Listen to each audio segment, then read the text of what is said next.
Good evening, ladies and gentlemen, and welcome to this very, very momentous occasion of the 50th anniversary of Lutheran Church of the Incarnation.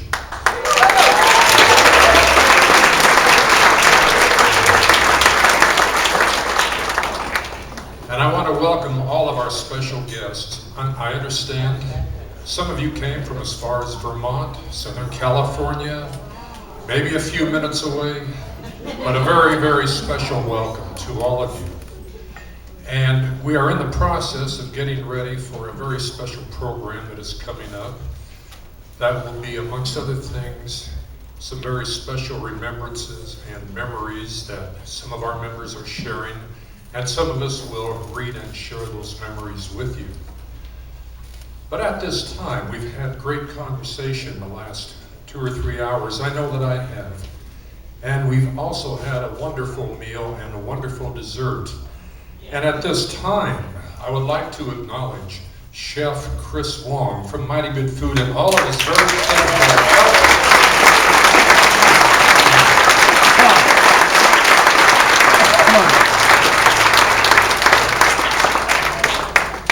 We thank you so much for that.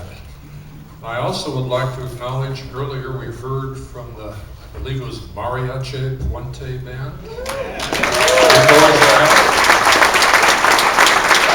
Wherever they may be. And so now we are all here. Oh, I also mentioned the Lutheran Episcopal Volunteer Network.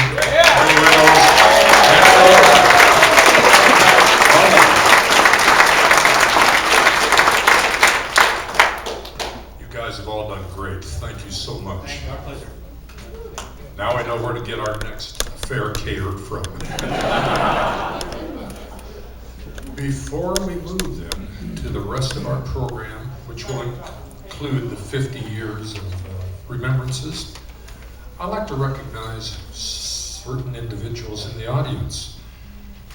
And these important individuals are some of our past and present clergy in the past. So if your name is called, and I'm not trying to put you on the spot, but if your name is called, please remain standing until I call off the rest of the names. Pastor Art Henry.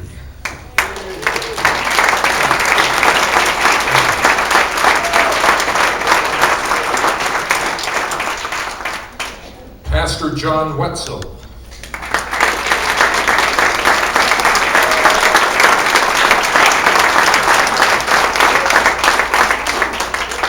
Pastor John Morin.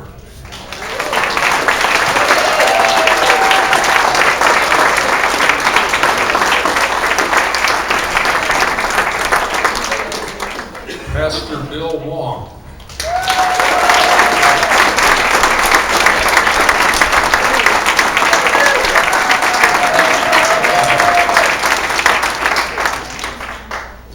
And our own former pastor and now Bishop Mark Homereth.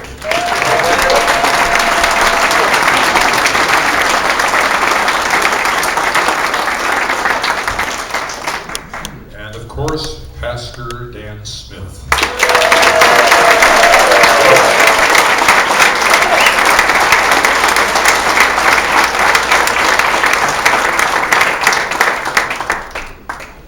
Thank you very much.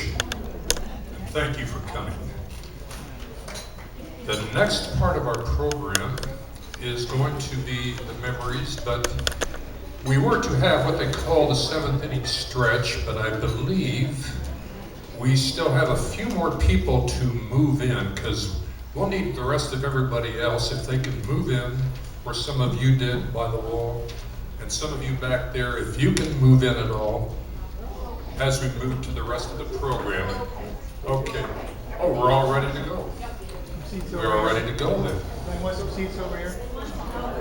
At this time, I would like to introduce the LCI choir that will be conducted by Tony Lean, and they will be doing My God, and I believe it's from the movie Sister Act. Would the choir please step up? And we'll be happy to hear from you.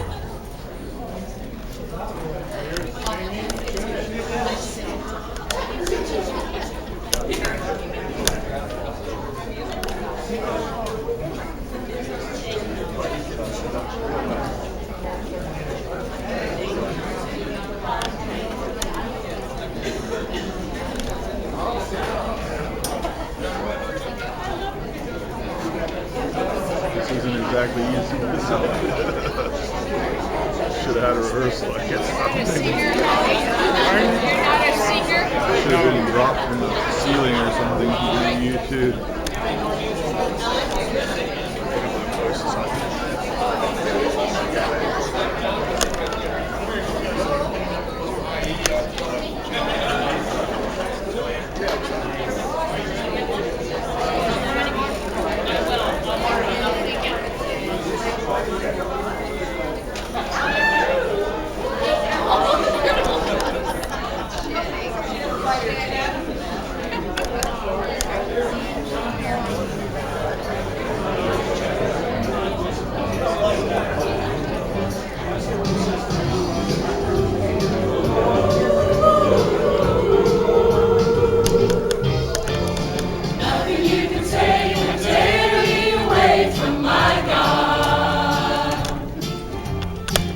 You could do, 'cause I'm stuck like glue to my God.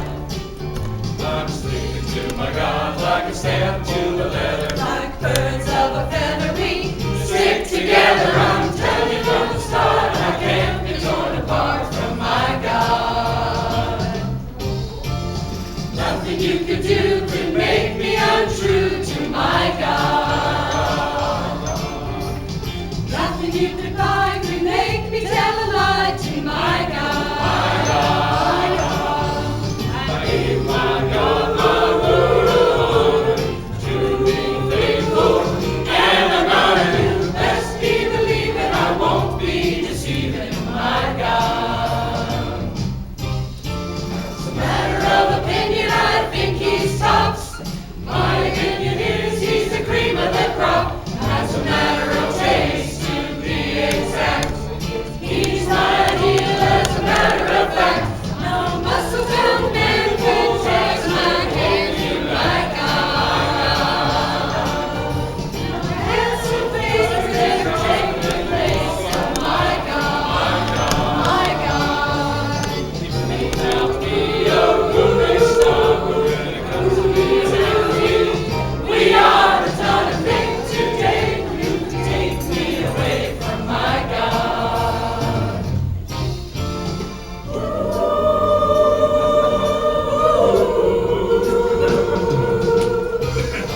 As a matter of opinion, I think he's tops. My opinion is he's the cream of the crop. As a matter of taste, to be exact, he's my ideal. As a matter of fact, no muscle-bound man will taste my hand to my God. No handsome face will ever take the place of my God. Be a moving star, but when it comes to being happy, we are a ton of things today. Who could take me away from my God? There's not a thing today who can take me away from my God. There's not a thing today who can take me away from my God. My God.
You know, as long as we're in the singing mood. I understand it's Roger Wilmarth's birthday today.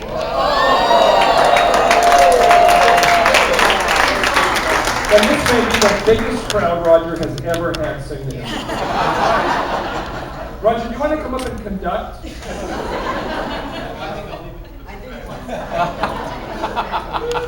Here we go, let's sing together.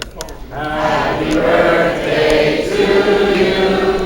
Happy birthday to you. Happy birthday, dear Roger.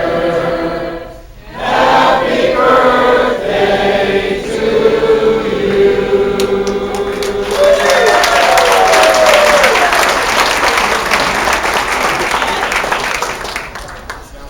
Happy birthday, Roger. And how good was that for the choir? How good was that?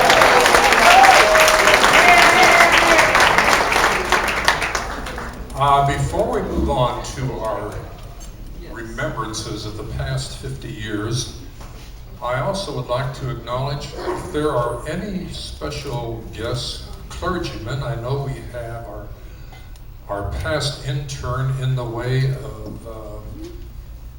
of Christine Moore, Kirsten Moore. How soon we forget. Kirsten Moore, and then who else was also? Sandy, all right.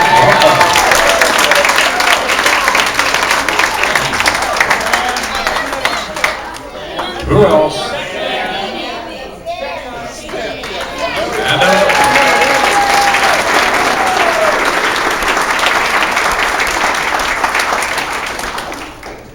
you couldn't all get off that easy. Get away from us that easy.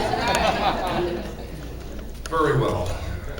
We have now the next part of our program of remembrances, memories that many of our members wrote, submitted, and our readers up here include myself, Christine Brunn, and Mick Finn, Roy Aquino. Boy, am I forgetful tonight, sorry. We understand. Okay, it comes with age, I tell you. Well, we now will share this with you. And these are from members, writings, members past and present, some who are with us, some who are no longer with us. So then to begin, the beginnings of a 50-year history of Lutheran Church of the Incarnation collected memories. The 60s were a time of turmoil and flux in the United States, especially California. The church was no exception. The newly formed Evangelical Lutheran Church of America emerged as fertile ground for mission work. And so the story of Lutheran Church of the Incarnation begins. I first met Art Henry, the first pastor of LCI, when he came to Davis in the late 1960s to organize a Lutheran mission church. Davis was a small town then, about 8,000 population. Art would usually have some free time in the evening to visit and relax after a busy day of canvassing potential church members. We often met at a friend's home on 3rd Street and played board games. Art's favorite was thermonuclear war. He was a great player and often won with a joyful whoopee. This was submitted by John Broom, 1966. The year I started first grade was 1967. The same year my family moved to Davis and began attending LCI. Services were held downtown in the varsity theater. To a little 6-year-old guy, going to church in a movie theater was exciting. The family would enter through the front door. The smell of Saturday night's buttered popcorn still hung in the air. This was hallowed ground. Popcorn, candy, movies. As I made my way to the front row where we sat so Pastor Wetzel wouldn't have to holler to be heard in the back row, my Buster Browns would make a special sound. A sound so special it could only be made by feet on the carpet loaded with decades of spilled pop and ice cream. A rhythmic squish, squish, squish. In my heart of hearts, I silently prayed and hoped that one Sunday, just once, Pastor Wetzel would step aside, the curtains would open, and we would have a private viewing of the latest cartoons. It never happened. Dan Francine, 1967. I was 8 months pregnant when my family moved from Nebraska to Davis, where my husband was starting a faculty position.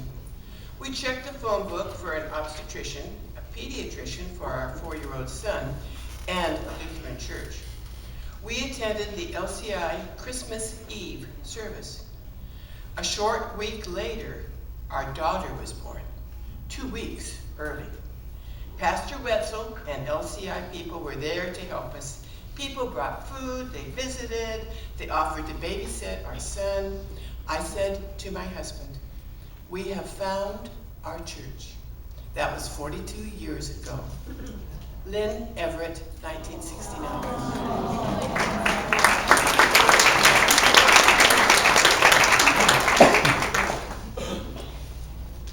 I remember playing marbles on the newly poured sanctuary's men's lab when I lived in the Westwood development, Peter Kennedy, circa 1966.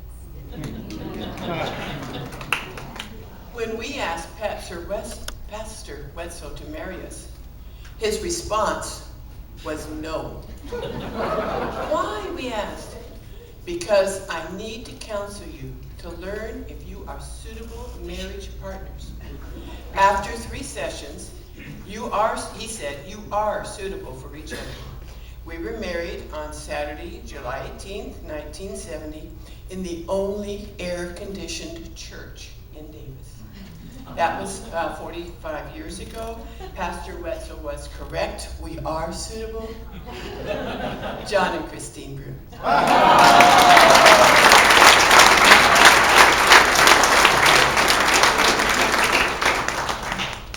Two pillars from the early years of LCI stand out for me: Leo and Signe Hustad, and Ron and Isla Jean Craigthorpe. Both helped determine the future of LCI as we know it today, a church that reaches out to community and the world while supporting and caring for its members. Leo was a C.S. Lewis scholar and formed the first LCI book club to discuss his books.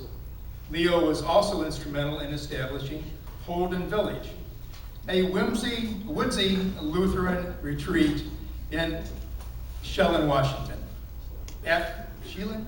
I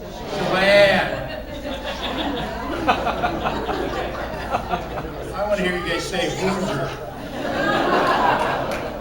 After 8 years at UC Davis, he returned to Washington State as Dean of the College of Veterinary Medicine. We missed his wisdom. The other couple, Ron and Isla Jean, had been missionaries in Liberia and moved to Davis when Ron was called to be campus minister at the Belfry. It was a sad day when they left for Thousand Oaks, where Ron served as chaplain for many years. Carol Franti, 1968.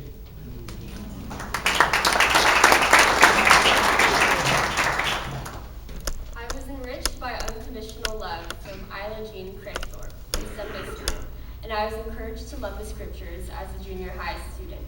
The call to be involved in church, Vacation Bible School, and church leadership began with the Craigthorpes nurturing faithfulness in young people.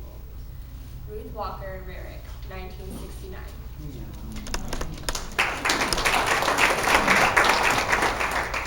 The original street address was to be on Arthur Street. We were able to convince the post office to give us a Russell Boulevard address in order to be better identified in town. In its formative years, the congregation dealt with national issues: the free speech movement in Berkeley, the war in Vietnam, the sexual revolution in co-ed dorms. Oh, you remember those. New insights into biblical interpretation and contemporary liturgy. In all these issues, the congregation was magnificent in its ability to grow as a family. During a congregational meeting, a motion was made to adopt a resolution opposing the Vietnam War. With supporters on both sides, the motion passed. LCI's council president presented the resolution at Synod Convention. And then, as a delegate, he argued against it, while I argued for it. We were able to disagree agreeably and deal with the issues without polarization. Pastor John Wetzel, circa 1970.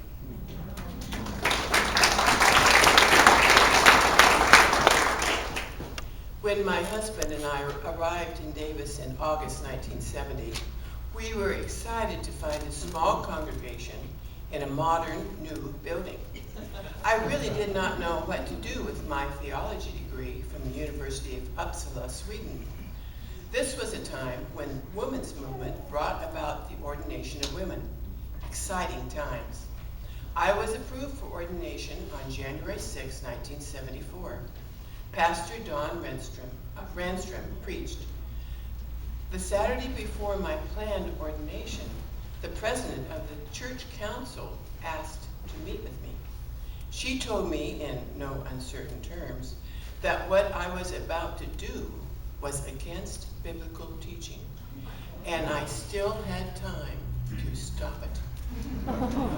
Bishop Carl Segerhammer said to me, "Jesus is Lord, and for the rest, hang loose." Emma Johnson, 1974.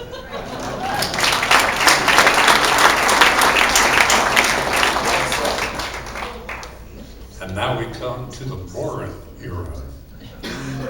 John Morin was installed as pastor in 1973, thus beginning the Morin era.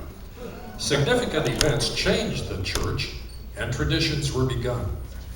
First, LCI was no longer a mission church receiving grants from the Board of American Missions. Second, LCI had its first building campaign to expand the fellowship hall.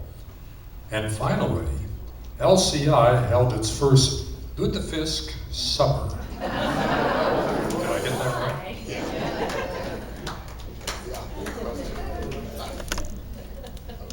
Before we had lawn in what was then called the LCI Back 40, we had nothing but weeds. The lawn and landscaping came later. Peter Kennedy, 1973. Prior to the spring confirmation, the class would spend a week camping. It was my habit to drag the kids out of their sleeping bags in time for breakfast and the start of another day of hiking and study. On one occasion, one child would not be dragged from her sleeping bag. She put one foot on the edge of the bunk for leverage, the other on my chest and pushed hard, breaking my rib. The broken rib healed, but at the wrong angle. This now healed rib is a constant reminder to me to let sleeping kids lie. On another occasion, I wanted to start the campfire quickly, so I poured gasoline into a styrofoam cup, which disintegrated instantly, dropping all the gasoline on top of a barely started fire. The fire roared into existence. The moral? It's best to let nature take its course. John Morin.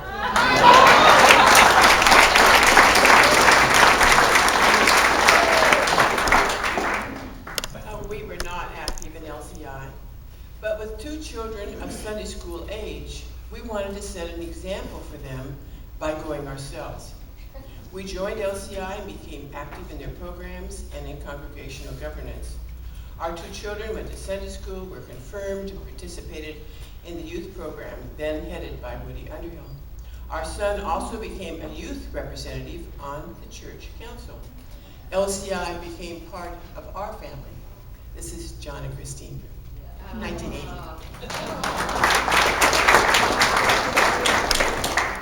The LCI Pledge program began.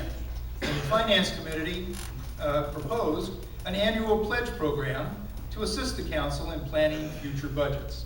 The council agreed, and a program was developed and introduced to the congregation in a memorable way. On a spring Sunday, 2 LCI members and their horses rode into the parking lot bearing the news, just like the Pony Express riders. Why Pony Express?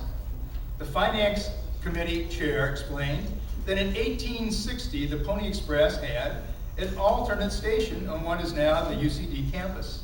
The pledge program continues today, thanks to the strong support of LCI members. Bob Kerr, John Broon, 1966.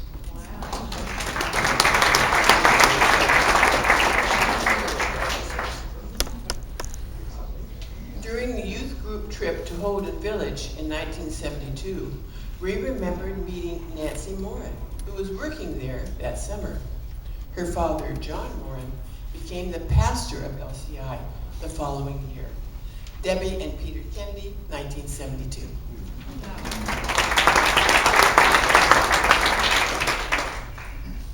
Confirmation requirements went way beyond weeknight classes. The Easter Odyssey was a required trip to San Francisco during spring break. We saw sights and bought souvenirs in Chinatown. Then night came. Pastor Morin walked us all around the Tenderloin. We walked with Pastor Chuck Lewis, founder of the Night Ministry. We met homeless folks, vets strung out on drugs, hookers, guys getting off a late night shift and meeting for donuts. One night, after walking for hours, we went to a donut shop before heading to St. Mark's to sleep on their pews. We saw a disheveled man with dirty, smelly clothes and messed up hair quietly mumbling to himself. Nervously, we giggled and made fun of the man. Pastor Morin confronted us and told us that Jesus cared about this man as much as he cared about us. We gave him a donut. He smiled and said, "Remember, God always loves you." We gave him a donut, and he gave us the gospel. Ron Dwyer Voss, 1979.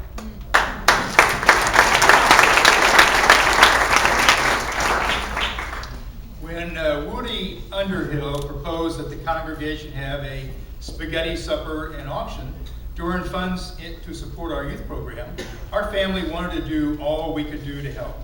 Son Aaron, then in high school, and I together made 4 kinds of pies, 14 in all, to auction off at the Sunday evening event. Husband John wrote colorful descriptions touting the nutritional value and goodness of the pies. The congregation responded with some pies going for over $100. By working together, family and congregation, we made a difference and we began a tradition. Now we have a spaghetti supper and pie auction to send youth on a yearly trip, mission trip, to build a house for a family in Mexico. The quilters send along a beautiful quilt to grace their bed. Christine Broom, 1996.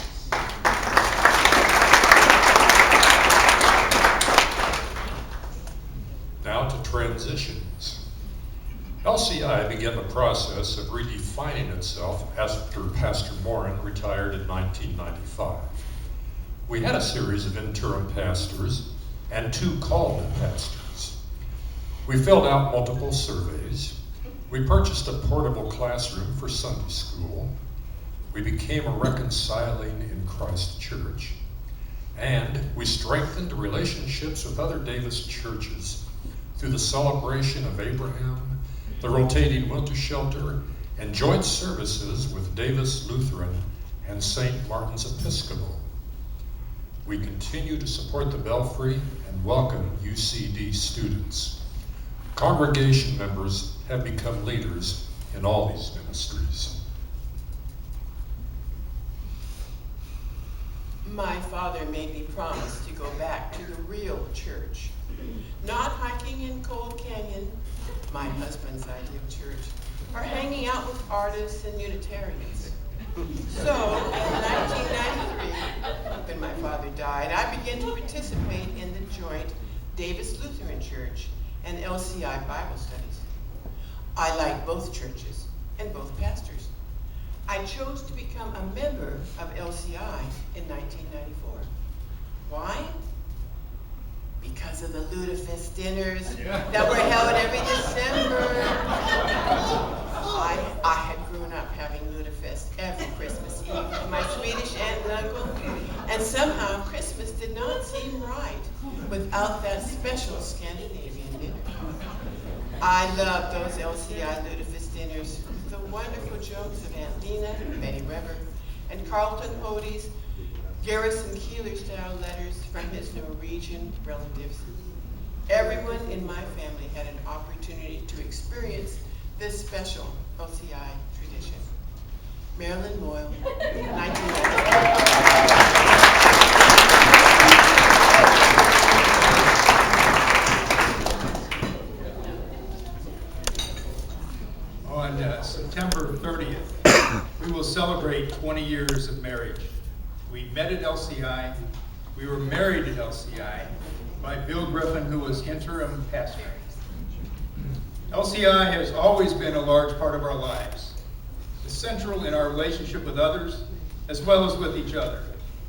The members of LCI have been extremely supportive in so many ways.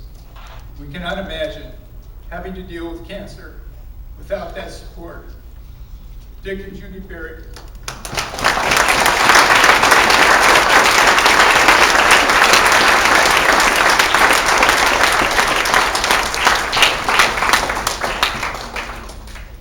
It was tough, because I'm not a morning person. But for a few years, I made it to an early morning discussion of the gospel lessons for the following Sunday. We took turns preparing a light breakfast. By sharing a meal and having lively discussions, we got to know one another. We found out that Sheila doesn't eat hard-cooked eggs, and Pastor Mark is dysfunctional until his office assistant arrives. That office assistant is Miss Starbucks. Carol Franti.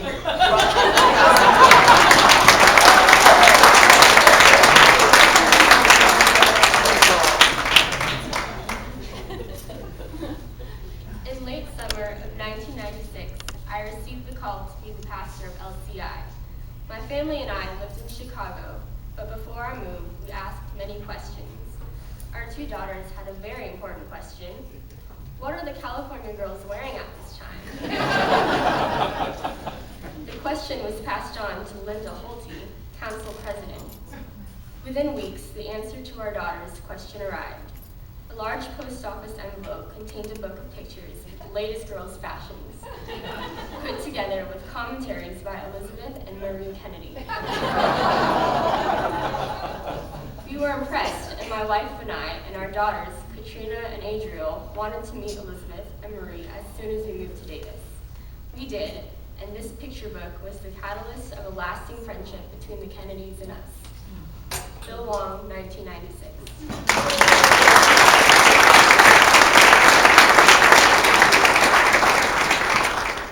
So let us remember Don Randstrom. Don Randstrom was a special presence at LCI for almost 50 years. He was a gentle man, a mentor to many, a comforter to others, and an inspiration to us all. I remember the annual meeting when he recommended calling John Moran to be our next pastor. I remember his suggestions to name our newsletter the Posted Pillar, with its double meaning for keeping the pillars, or people, posted. I loved his pithy, short sermons and his subtle wit. I took several in-service classes from him in the 70s at UC Davis, where he taught summer courses for teachers like Transcendental Meditation. He was the founder of the International House, so foreign students and scholars would have a home away from home. His ministry at the Belfry endures into the future because of his visionary insight into what is possible with the help of God to bring peace and justice into this world.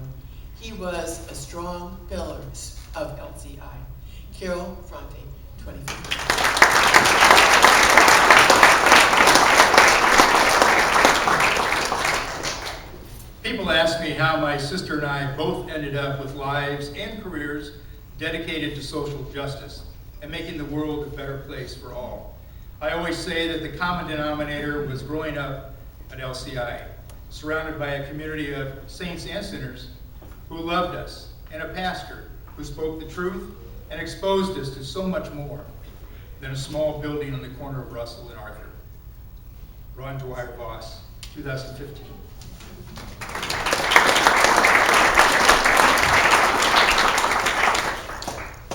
New beginnings. LCI's second half century has now begun. We have an updated fellowship hall that is welcoming and compatible with our ministry. We have begun the process of updating our sanctuary. We have become a green faith church with a young pastor whose passion is environmental theology. Indeed, the best is yet to come. Thank you.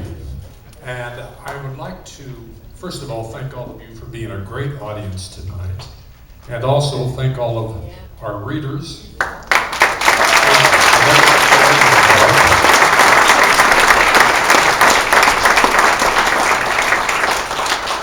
And in a moment, we will have our closing benediction from Pastor Dan and a closing hymn led by Joanne Anderson. Before we do that, however, I would like to take this opportunity to acknowledge some folks.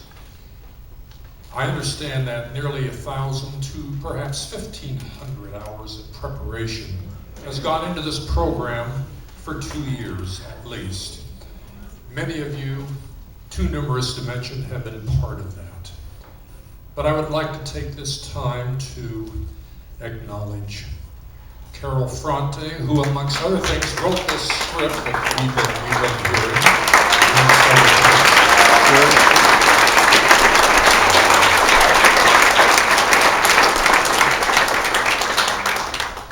And we would like to thank Bonnie Green. We would like to thank John and Chris Broom. And we would like to thank Marilyn Boyle.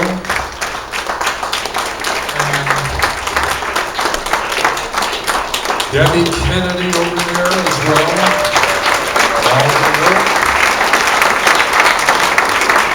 And Lori Martin. Back there. There were, yes, Lynn Everett. Well, yes, Lynn.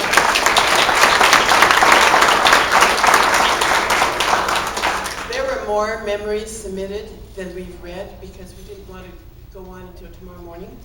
So our intention is to have something to share these and other things with the congregation, perhaps on the webpage, and you can look for more information on that in the future. And one last announcement before we have the benediction and the closing hymn. I understand that Bishop Homerud will be with us tomorrow at both services. We look forward to that. Hope to see you tomorrow, sir. And now, Pastor Dan, would you care to give us the benediction and your comments? You really want comments? You know it's dangerous to pastors. You don't talk to me. It's been a joy, actually. I realized the called pastors are all here tonight. And it's been a joy for me to get to know them a little bit. Art Henry, John Wetzel, you heard already John Morin, Bill Wong, Mark Homerud, and our interim pastors as well that have been with us. I just imagine Art Henry walking the streets of Davis with 8, 10, 12,000 people. And he mentioned somebody a year ago when we gathered at the Varsity Theater named Peggy Long. Yes. Nobody knew who that was. They all asked me. It was a woman who wrote a letter to the Board of Missions for the LCA saying, you know, it might be a good idea to have a congregation in Davis. And Peggy and Art and the people that founded this congregation, there were academics from across the street, big names that were involved. Did they know that this is what would come of that? Yeah, you know, and what God can do and what the Spirit's presence means in a community. And I know that you and others that have led here have touched the lives of thousands of people around the world. That's something we have to keep in mind. as we do the work that we do on a daily basis, which can feel like a grind and feel like, what are we doing this for? It makes a difference. It really makes a difference. So thank you for your dedication and ministry. And I pray that God blesses our next 50 years. Receive the benediction. Your friends, as you go out from this place, may the Lord go with you. Above you, to watch over you. In front of you, to lead you.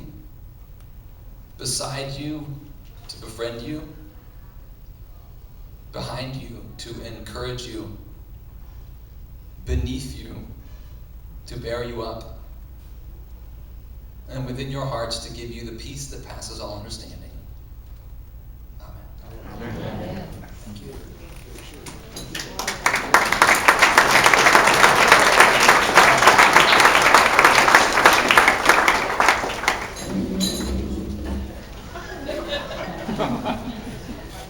We have the closing hymn in our bulletin here.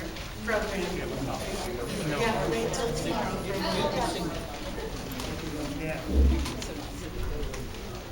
Sing forth by God's blessing, our true faith confessing, the people of God from this dwelling take leave. The supper is ended, oh now be extended the fruits of this service in all who believe.